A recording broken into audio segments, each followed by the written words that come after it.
Acércate a la hoguera, ponte cómodo y disfruta del Caldero de Greda.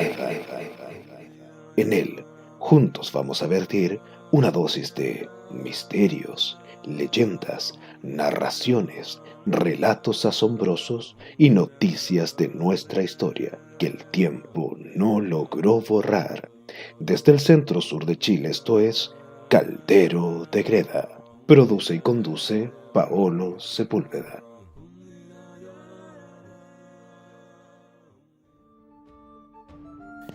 Hola, ¿qué tal amigos? Bienvenidos una semana más a este podcast. Soy Paolo Sepúlveda desde el centro sur de Chile y esto es el primer crimen que fue sentenciado con pena de muerte para una mujer en Chile. En 1916 se filmó el primer largometraje de cine chileno.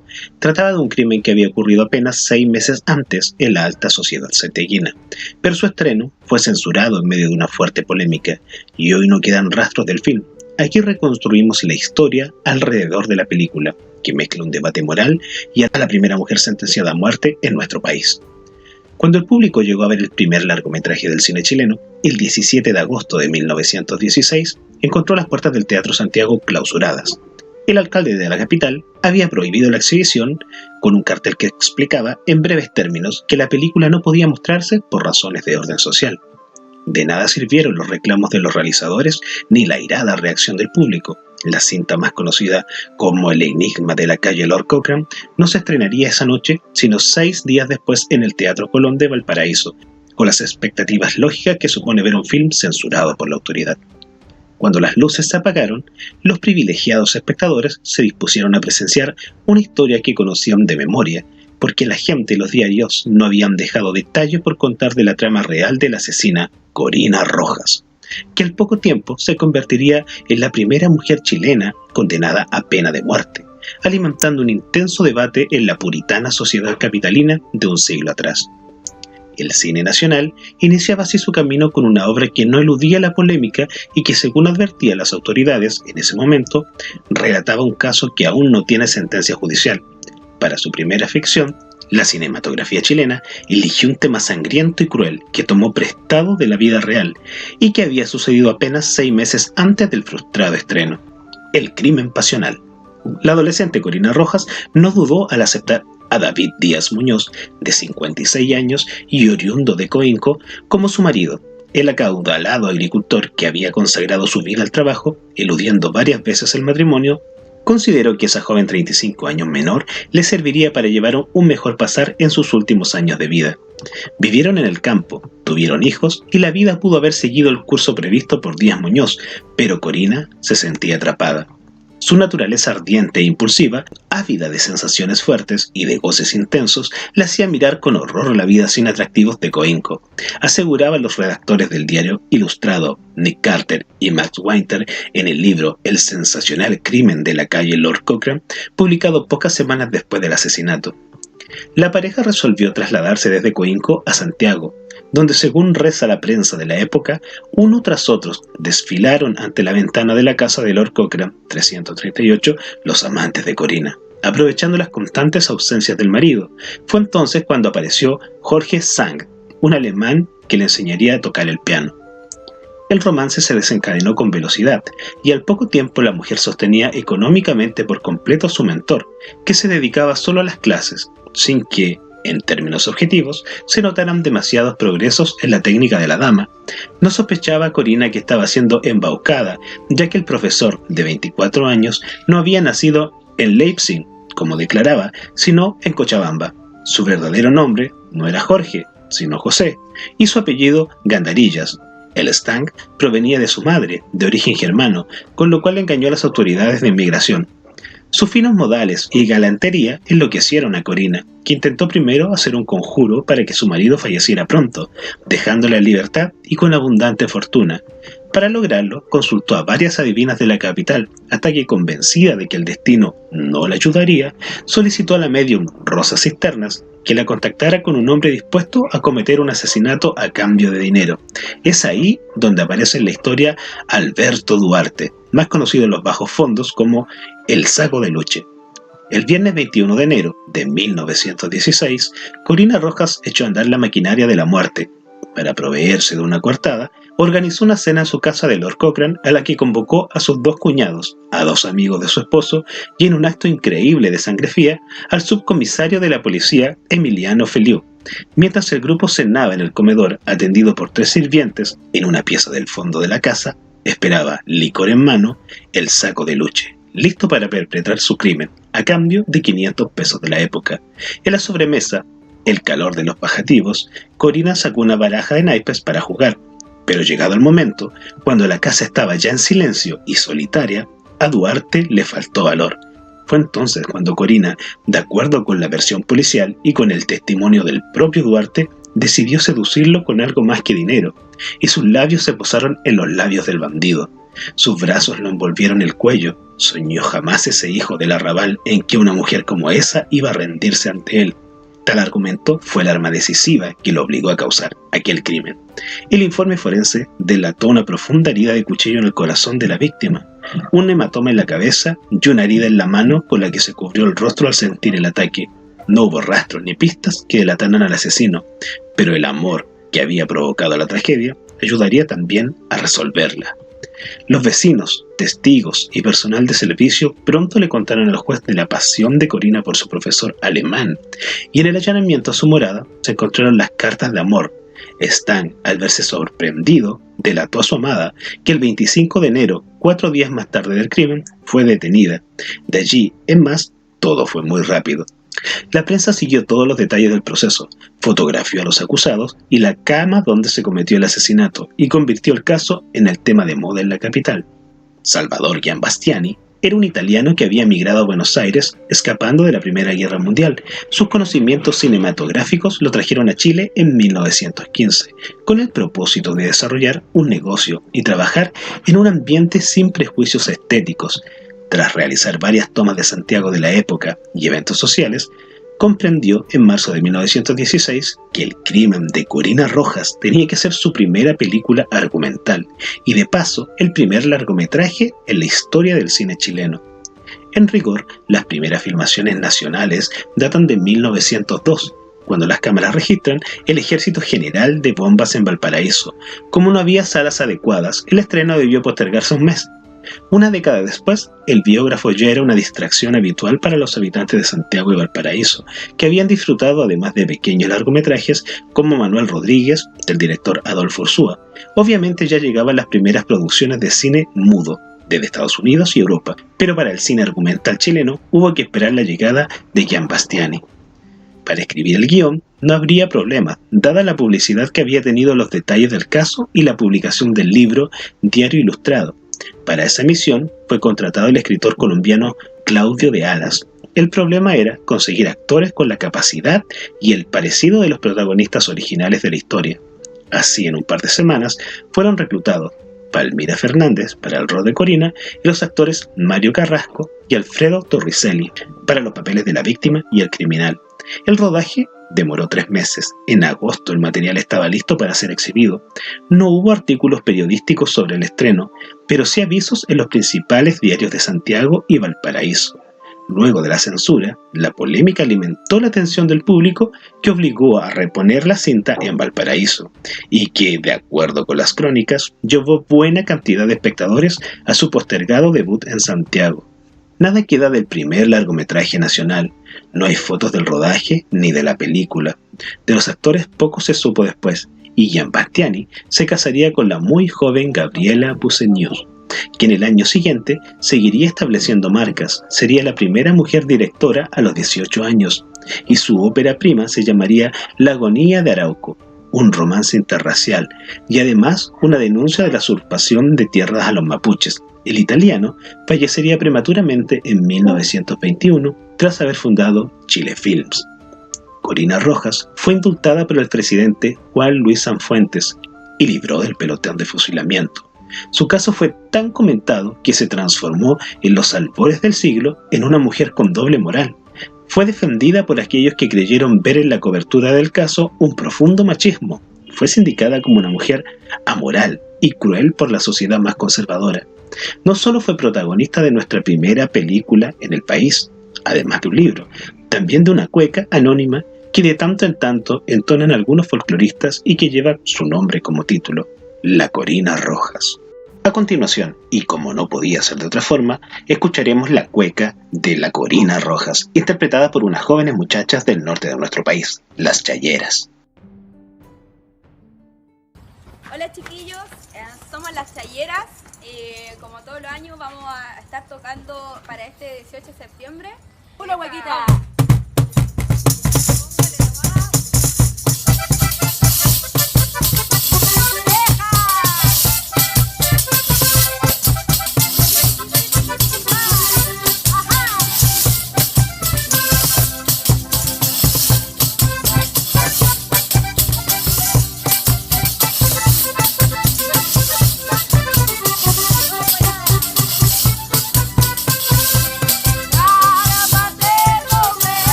Invitados al ancestral en el pueblo de La Tirana.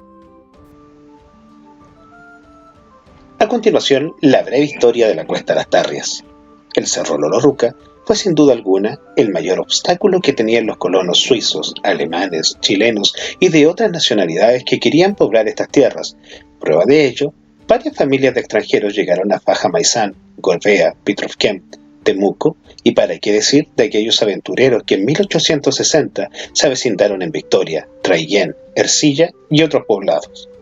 Muchos de estos colonos tenían en mente un lugar al sur de Gorbea donde poder radicarse, pero estudios de la topografía de esos años se encontraban con la gran dificultad de no poder remontar con sus pesadas carretas los cerros de El Ocollán, Lolorruca, y como si esto fuera poco, no existía senda alguna que les permitiera llegar al valle de Loncoche, salvo los senderos que usaban a diario los mapuches.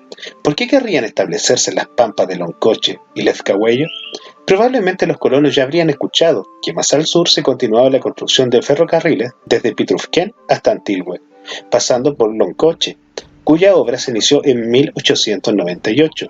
De no haber existido la cadena de cerros que rodea Loncoche, habría sido otra la historia de este pueblo con la llegada de extranjeros, que como se sabe, ellos con su trabajo, esfuerzo y enormes ganas de sobrevivir en tierras tan inhóspitas, dieron un gran impulso al engrandecimiento del comercio, la industria, las artes y las ciencias en Chile, el país que los acogió.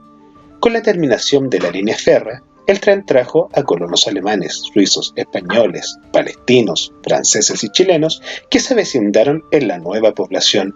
Ellos legaron una gran economía basada en la agricultura, el comercio y la industria, transformando a Loncoche en una ciudad pujante que prometía un gran auge económico por ser un enclave vital entre dos ciudades como Valdivia y Temuco. Pero faltaban caminos para desplazarse a estas ciudades, y gracias al ferrocarril, que inició el servicio de pasajeros en 1904 desde Pitrovkem a Valdivia, ya se podía viajar, pero en condiciones no muy favorables. Y los señores que tenían fundos y faenas fuera de Loncoche, ¿cómo llegaban a esos predios? A caballo, como se hacía en la época. El poeta español Antonio Machado escribió los versos que canta Joan Manuel Serrat y encajan muy bien en el tema de los caminos. Caminantes son tus huellas, el camino y nada más. Caminante no hay camino, se hace camino al andar. En 1930, don Juan Saavedra Arias era dueño de la Feria Loncoche y además tenía un aserradero en la vecina localidad de Lastarria, y para movilizarse lo hacía en su noble caballo, pero la senda tupida de quilantales y arbustos le hacía pesado viajar. Después de un tiempo, don Juan compró un auto, Ford A, uno de los primeros vehículos que se vieron en las polvorientas calles de Loncoche. Para viajar muchas veces se hacía ayudar con una yunta de bueyes para tirar su vehículo. Así logró hacer camino y llegar a su destino, para evitar la larga y tortuosa huella de empinadas subidas, curvas y bajadas peligrosas de los cerros. Solicitó permiso al dueño del fondo San Antonio, don Octavio Larraín, para transitar con su vehículo por los senderos carreteros y así llegar hasta Lastarria. De esta forma, poco a poco se fue habilitando esa ruta que hoy nos ofrece un bello panorama desde la cumbre, siempre y cuando el clima lo permita. La falta de caminos era uno de los problemas constantes que las autoridades y vecinos de Loncoche y alrededores trataban por todos los medios de solucionar para que el pueblo saliera de su aislamiento. Se quejaban que no era posible, que para poder llegar a Loncoche tenían primero que ir a La Paz, distancia enorme que perjudica a los habitantes, y por supuesto que esta situación entorpece la acción del comercio y otras actividades. Así lo señalaba el diario La Época, con fecha 20 de febrero de 1937. El camino longitudinal era la solución para todos los problemas que tenía Loncoche, porque si continuaba hacia el sur, otro sería el panorama, pero solo llegaba hasta Quitratúe y continuaba en La Paz. Loncoche quedaba aislado debido a los cerros, lo que obligaba a los turistas y personas que deseaban hacer un trayecto más corto a dar la vuelta a Villarrica para usar esa ruta de verano, recién habilitada a mediados de 1939. Y si los turistas querían acortar el camino, debían embarcar sus vehículos en Quitratúe para desembarcarlos en Lanco. Los trabajos para habilitar el longitudinal contaban con un presupuesto de 1 millón de pesos para la terminación de la ruta, que comprende las localidades de Las Tarrias y La Paz. En mayo de 1940 se reinician los trabajos de la Cuesta Lastarria, en los 22 kilómetros, construyéndose 1 kilómetro desde Quitratúe y 1,5 kilómetros desde Loncoche al norte. Ese mismo mes se pidió propuesta para la construcción de 3 kilómetros entre las localidades de Las Tarrias y Quitratúe. Asimismo, se estaban terminando los estudios correspondientes a 5 kilómetros entre Las Tarrias y Loncoche. La noticia fue muy bien recibida por las autoridades y público en general, ya que al haber camino, Loncoche no quedaría aislado y se abriría una mejor expectativa para los comerciantes y dueños de vehículos. Las noticias decían que en el resto de los sectores que faltan se empezarían los trabajos en octubre y se podría entregar el camino en diciembre de 1940. No todo era trabajo, en la cuesta también hubo peleas y muertes. En efecto, el 16 de julio de 1940 fue encontrado en un corte del camino longitudinal en construcción el cadáver de Pedro Avendaño, quien presentaba lesiones en la cabeza y una herida bala en la cara. Se culpaba de este crimen a un compañero de labores, a un tal Ricardo Ojeda. Las reyertas continuaban y apenas 5 días después, Manuel Retamal fue herido con arma blanca, quien fue trasladado en estado grave a la Cruz Roja de Loncoche para ser atendido. ¿Podría ser coincidencia con los versos del Temucano, que se inspirara en estos acontecimientos para crear al Caminero Mendoza? Allá en el campo, en la Cuesta de Las Tarrias, para ser más exacto, me contaron la leyenda a mí de que cuando pavimentaron ese camino ocuparon mucha mano de obra de presos, digamos. Y ahí pasaban cosas, y dicen que muchos quedaron debajo del cemento y en la pavimentación de ese camino. Y me han pasado cuestiones interesantes con esta leyenda. Un día, un tipo se acercó a mí, un hombre ya de sus años, y me dijo: Don Tito, yo soy el hijo del Caminero Mendoza. ¿Cómo nace una leyenda del campo chileno?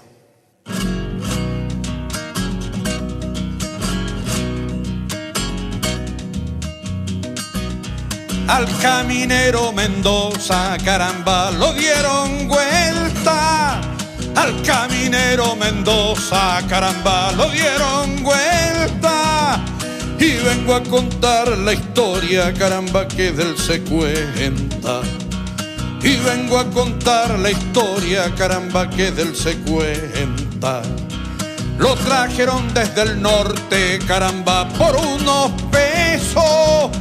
Lo trajeron desde el norte, caramba, por unos pesos, a radicarse en el sur, caramba, tranquilo y tieso. a radicarse en el Sure, caramba, tranquilo y tieso. Le pasaron una pala, caramba, la cosa fea. Le pasaron una pala, caramba, la cosa fea. Y lo echaron al camino, caramba, a hacerle pelea. Y lo echaron al camino, caramba, a hacerle pelea. A la mujer que traía, caramba, la condenaron. A la mujer que traía, caramba, la condenaron. A la cocina vacía, caramba, que otras dejaron. A la cocina vacía, caramba, que otras dejaron. A la altura de Quitratúe, en el kilómetro 7, ya se había acostumbrado a meterle duro el ñeque, a aguantar el aguacero, a chapotear en el barro, a comer tortilla añeja y a tomar la choca en tarro. La mujer echaba guata, preñada de un hijo pampino, y el hombre echaba los bofes como güey en el camino. Al caminero Mendoza, caramba, se lo cargaron. Al caminero Mendoza, caramba, se lo cargaron. Pero de su fe los pobres, caramba, no se olvidaron. Pero de su fe los pobres, caramba, no se olvidaron. Un día, pasado las tarrias, trajeron unos camiones con un almacén rodante para abastecer a los peones.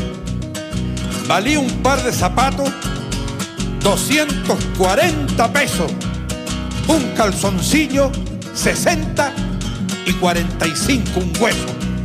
La plata se hacía poca, la payasa no aguantaba, los piojos hacían nata, oiga, y hasta el agua la cobraban.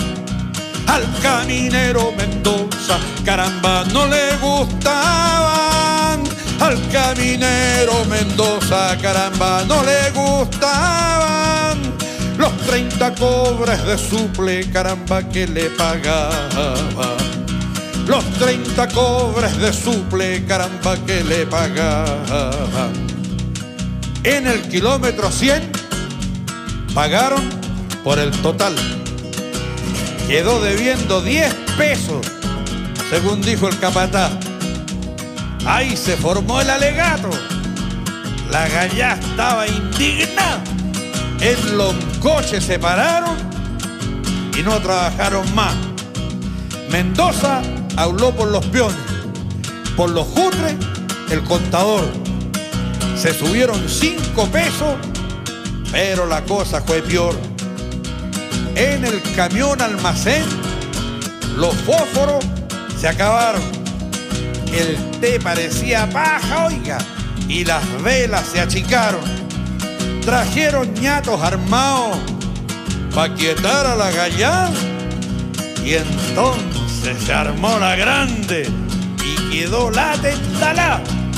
A Mendoza lo agarraron entre 6 por el güergüero y le sacaron la cresta por alzado y por rosquero. Al resto le hablaron duro. Después le trajeron vino y con unos cuantos cobres los volvieron al camino. Al caminero Mendoza, caramba, se lo cargaron. Al caminero Mendoza, caramba, se lo cargaron. Pero de su fe los pobres, caramba, no se olvidaron. Pero de su fe los pobres, caramba, no se olvidaron. El roto tiene su genio y así nos iba a quedar. Cuando le buscan el cuesco le han de encontrar. Una noche el capataz, hombre ducho en la collera, tuvo que sacar la cara por la paga o lo que fuera. No se portó mal el hombre, apechugó solo y limpio, Se miraron a los ojos, dicen, y sacaron los cuchillos. El chonchón cantó 3 veces. La vida lanzó un berrío y un hombre se cayó muerto junto con nacer el hijo. La historia pasó de largo.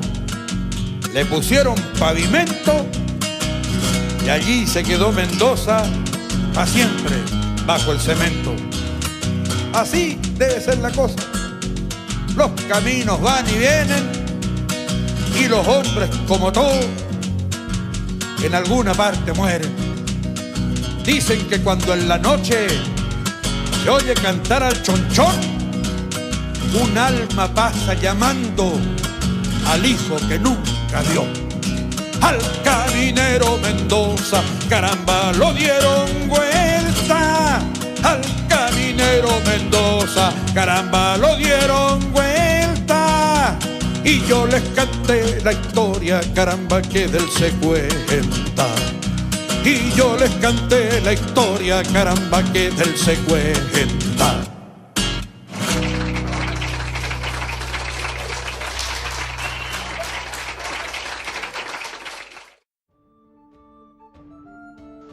Muy bien, señores, no hay deuda que no se pague, ni plazo que no se cumpla. He aquí la promesa que había adquirido con ustedes, los 2 temas pendientes del podcast anterior, Corina Rojas y el caminero Mendoza, quien era la animita a la cual yo hice referencia.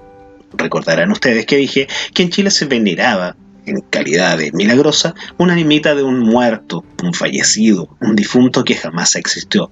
El caso es el del caminero Mendoza, puesto que en el kilómetro 7, justo en la curva, en la altura de Iquitatúe, como lo indica la canción, existe una cruz de más de 3 metros y se ha construido ahí una gruta, una especie de altar de idolatría en donde se le pagan mandas al caminero Mendoza. Las personas piensan que esta historia ocurrió verdaderamente y ahí hay innumerables cantidades de plaquitas agradeciendo los favores concedidos.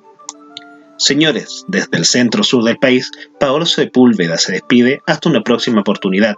No olviden, por favor, escucharnos y descargarnos en iVoox. También afectuosos saludos a quienes nos escuchan a través de Radio Arriba FM. Hasta la próxima, amigos.